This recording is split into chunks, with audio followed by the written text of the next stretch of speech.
Hello everyone, today's topic is diode as a rectifier.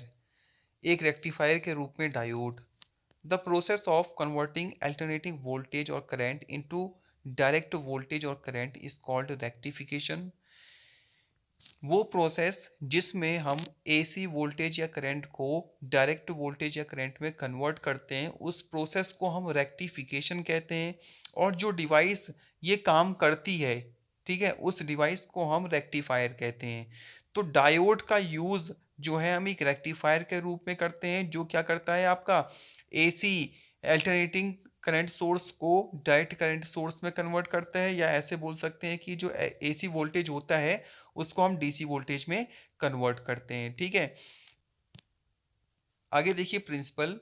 From the IV characteristics of junction diode we see that it allows current to pass only when it is forward biased. जो junction diode है उसके ivy characteristics से ये पता चला कि जब जो जंक्शन डायोड है जब वो फॉरवर्ड बाइज्ड होता है तभी उसमें से क्या होता है, करंट फ्लो होती है, करंट पास होती है, अदरवाइज नहीं होती है. So if an alternating voltage is applied across a diode the current flows only in that part of the cycle when the diode is forward biased. This property is used to rectify the current और voltage. तो जब हम किसी AC source के साथ junction diode को connect करते हैं तो केवल जो हमारी हाफ साइकिल्स होती हैं, जो एसी करंट हमारी इस टाइप से चलती है ना, हाफ साइकिल के रूप में, पहले इसको हम पॉजिटिव साइकिल बोलते हैं, इसे नेगेटिव साइकिल बोलते हैं, फिर ऐसी पॉजिटिव नेगेटिव आती रहती हैं. तो वो सारी की सारी साइकिल्स जिनके लिए जो हमारे पास जंक्शन डायोड है, ठीक है, वो कैसा होता है, फॉरवर्ड बाइज्ड होता है, तभी इसमें से करंट फ्लो होती है, अदरवाइज नहीं होती है. ठीक है ना, तो ये इसका प्रिंसिपल है. There are two ways of using a diode as a rectifier. यहाँ पर दो तरीके होते हैं हम डायोड को किस प्रकार से रेक्टिफायर के रूप में यूज कर सकते हैं. ठीक है, उसके दो तरीके हैं. तो फर्स्ट है हमारे पास diode as a half wave rectifier. Half wave rectifier के रूप में diode. Diode as a full wave rectifier, full wave rectifier के रूप में डायोड. ठीक है, तो सबसे पहले हमारे पास है diode as a half wave rectifier. Half wave rectifier के रूप में डायोड हम किस प्रकार से यूज करते हैं. In this, the AC voltage is to be rectified is connected to the primary coil of a step down transformer, and secondary coil is connected to the diode through resistor RL across which output is obtained. जो half wave rectifier के रूप में हम diode का use देखें किस प्रकार से करेंगे कि इसमें आपका जो ट्रांसफॉर्मर है उसकी जो प्राइमरी कॉइल है उसको हम एसी वोल्टेज के साथ कनेक्ट करेंगे. ठीक है, और जो सेकेंडरी कॉइल है उसको हम जंक्शन डायोड के साथ कनेक्ट करेंगे. इसके साथ साथ यहाँ पर एक लोड भी लगा हुआ है जहाँ पर हमें आउटपुट प्राप्त होगा. ठीक है ना, यानी कि यहाँ पर हमें एसी करंट मिलेगी और यहाँ पर हमें कैसी मिलेगी, डीसी करंट मिलेगी. समझ गए नहीं बात को. तो इसका फिगर आप ध्यान से देख लें. सिंपल सा फिगर है. यहाँ पर क्या है, यहाँ पर ट्रांसफॉर्मर है, इसकी primary coil secondary coil. Primary coil में आपका जो एसी सोर्स है वो लगा हुआ है, सेकेंडरी कॉइल डायोड के साथ कनेक्ट है, इसके साथ लोड लगा हुआ है जहाँ पर हमें डायरेक्ट करंट मिलेगी या फिर आउटपुट मिलेगा और यहाँ से हम इनपुट देंगे. ठीक है, ये इसका सर्किट डायग्राम है. आगे देखें इसकी वर्किंग प्रोसेस. तो देखें, during positive half cycle of the input AC voltage the PN junction is forward biased. यानी जो हम एसी वोल्टेज दे रहे हैं उसकी positive half cycle, positive half cycle यानी कि ये दो जो हमारे पास दो साइकिल हैं इनमें से इसको हम पॉजिटिव हाफ साइकिल बोलेंगे. ठीक है, और इसको निगेटिव हाफ साइकिल बोलेंगे. तो इस पॉजिटिव हाफ साइकिल के लिए आपका जो पीएन जंक्शन डायोड है वो क्या होगा, आपका फॉरवर्ड बाइज्ड होगा. दस the resistance in PN junction becomes low and current flows. तो ऐसी सिचुएशन में जो जंक्शन डायोड है हमारे पास उसका रेसिस्टेंस लो होगा जिस वजह से उसमें क्या होगी, करंट पास होगी यानी कि करंट फ्लो होगी. Hence we get output in the load. तब हमें क्या होगा, जो आउटपुट है वहां पर जो हमारे पास लोड है वहां पर हमें क्या मिल जाएगा, आउटपुट मिल जाएगा, ठीक है। During negative half cycle of the input AC, the PN junction is reverse biased. अब जो निगेटिव हाफ साइकिल है, पॉजिटिव हाफ साइकिल के लिए तो फॉरवर्ड बाइज था, अब जो निगेटिव हाफ साइकिल है एसी सोर्स के लिए, उसके लिए जो पीएन जंक्शन डायोड है हमारे पास वो कैसा होगा आपका, वो रिवर्स बाइज्ड होगा, ठीक है। दस the resistance of PN junction is high and current does not flow. तब जो निगेटिव हाफ साइकिल है उसके लिए जो पीएन जंक्शन डायोड है वो रिवर्स बाइस में होगा, और ऐसी सिचुएशन में रेसिस्टेंस इंक्रीज हो जाता है, बहुत ज़्यादा बढ़ जाता है, जिस वजह से उसमें करंट फ्लो नहीं होती है। ठीक वही चीज़ यहाँ पर भी होगी, और जिस वजह से हमें आउटपुट में कोई भी करंट प्राप्त नहीं होगी। Hence no output is in the load, यानी लोड में हमें कोई भी आउटपुट नहीं मिलेगा, ठीक है। आगे देखिए, इसको हम वेव फॉर्म के रूप में भी देख सकते हैं। जो फर्स्ट वाला जो फिगर है यहाँ पर, उसमें जो हम सोर्स दे रहे हैं, एसी वोल्टेज जो दे रहे हैं, उसकी साइकिल्स दिखाई गई हैं आपका, पॉजिटिव निगेटिव पॉजिटिव निगेटिव, ठीक है। तो इसके जस्ट नीचे आपका क्या है, वोल्टेज है जो हमें आउटपुट मिल रहा है। तो देखो पॉजिटिव साइकिल के लिए हमें क्या मिल रही है, पॉजिटिव साइकिल मिल रही है, लेकिन निगेटिव साइकिल के लिए यहाँ पर हमें कुछ भी नहीं मिल रहा है, ठीक है। फिर दूसरी साइकिल के लिए भी हमें आउटपुट मिल रहा है, ठीक है, लेकिन दूसरे नेगेटिव के लिए हमें कोई आउटपुट नहीं मिल रहा है।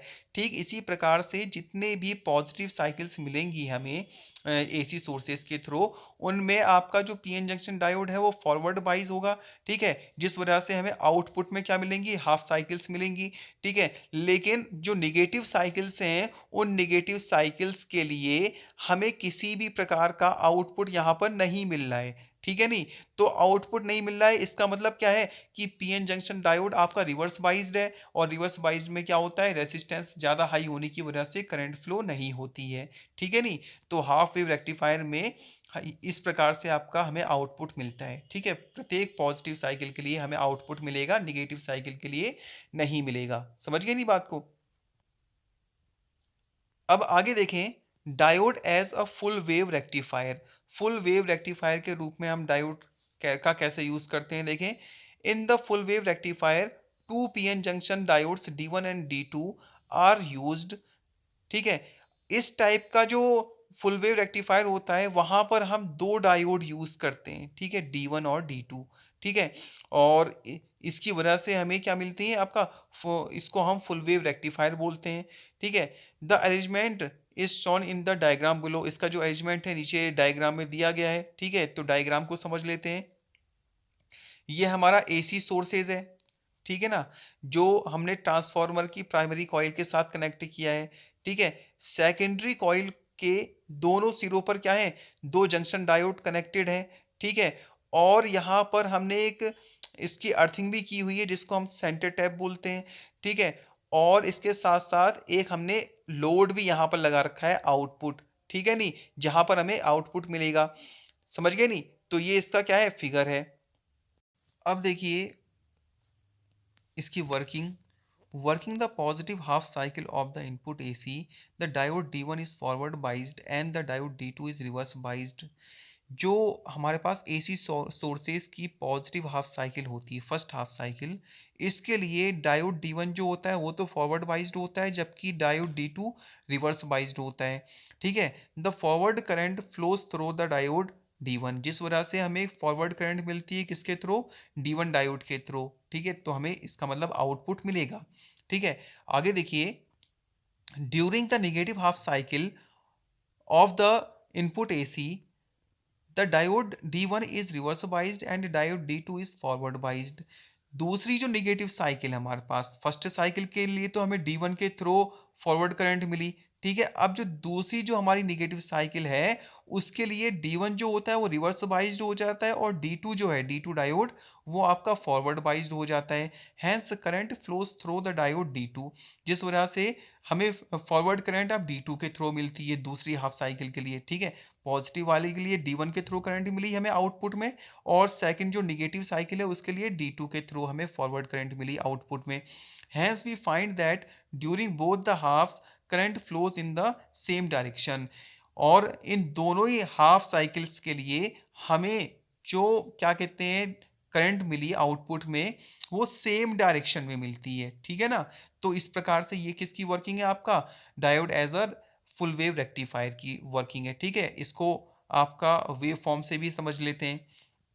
यहाँ पर देखें कि इनपुट वेव फॉर्म एट ए, वेव फॉर्म एट बी दूसरा वाला।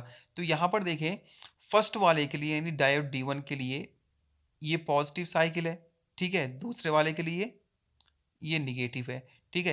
कहने का मतलब ये है कि जो फर्स्ट डायोड D1 है उसके लिए तो फॉरवर्ड बाइज्ड में कनेक्टेड है, ठीक है? फर्स्ट साइकिल के लिए, और दूसरा वाला आपका जो है रिवर्स बाइज्ड में कनेक्टेड है। तो ऐसी सिचुएशन में आउटपुट में हमें क्या मिलेगी? करंट मिलेगी, किसके थ्रू मिलेगी? D1 के थ्रू मिलेगी, ठीक है? सेकंड जो हाफ साइकिल है वो क्या है? नेगेटिव में है, ठीक है? तो अब D2 के थ्रू हमें क्या मिलेगी? फॉरवर्ड करंट मिलेगी। यानी कहने का मतलब है कि D1 आपका रिवर्स बाइज्ड हो जाएगा इसके लिए, और D2 जो है आपका फॉरवर्ड बाइज्ड हो जाएगा। तो इसके लिए भी हमें सेम डायरेक्शन में क्या मिलेगी? करंट मिलेगी, और किसके थ्रू मिलेगी? D2 के थ्रू मिलेगी, ठीक है? इसी प्रकार से थर्ड हाफ साइकिल के लिए अब ये पॉजिटिव डायरेक्शन में है, तो D1 आपका फॉरवर्ड बाइज्ड हो जाएगा और D2 आपका रिवर्स बाइज्ड हो जाएगा। तो इस वजह से आपका D1 के थ्रू हमें फाइनली क्या मिलेगी? फॉरवर्ड करंट मिलेगी यानी आउटपुट में। और फोर्थ साइकिल हमारी नेगेटिव डायरेक्शन में है, तो इसके लिए D1 आपका रिवर्स बाइज्ड हो जाएगा और D2 आपका फॉरवर्ड बाइज्ड हो जाएगा। तो ऐसी सिचुएशन में हमें सेम डायरेक्शन में फिर करंट मिलेगी, लेकिन D2 के थ्रू मिलेगी, ठीक है ना? तो इसी प्रकार से पहली साइकिल के लिए D1 के थ्रू, फिर D2 के थ्रू सेकंड साइकिल में, फिर D1 के थ्रू फर्स्ट थर्ड साइकिल के लिए, और D2 आपका फोर्थ साइकिल में। तो इसी प्रकार से ये आगे को चलती रहेंगी वेव्स और हमें करंट आउटपुट में मिलती रहेगी, ठीक है ना? यहाँ पर ध्यान ये रहे कि जितनी भी हमें साइकिल्स मिलेंगी आउटपुट में, वो सारी की सारी क्या होंगी? सेम डायरेक्शन में होंगी, क्योंकि ये क्या है? आपका डायरेक्ट करंट है, तो इसमें आपका डायरेक्शन चेंज नहीं होगी, सेम डायरेक्शन में होगी। तो इसीलिए यहाँ पर डायरेक्शन चेंज नहीं होती है, ठीक है ना? तो आज की वीडियो में हमने जाना डायोड को हम एक रेक्टिफायर के रूप में किस प्रकार से यूज़ करते हैं, ठीक है? जिसमें हमने जाना कि हाफ वेव रेक्टिफायर और फुल वेव रेक्टिफायर के रूप में हम डायोड किस प्रकार से यूज़ करते हैं, ठीक है? और इसको हमने डायग्राम की हेल्प से भी समझा। सो आज की वीडियो में बस इतना ही। मिलते हैं अगली वीडियो में एक नए टॉपिक के साथ। Thank you so much.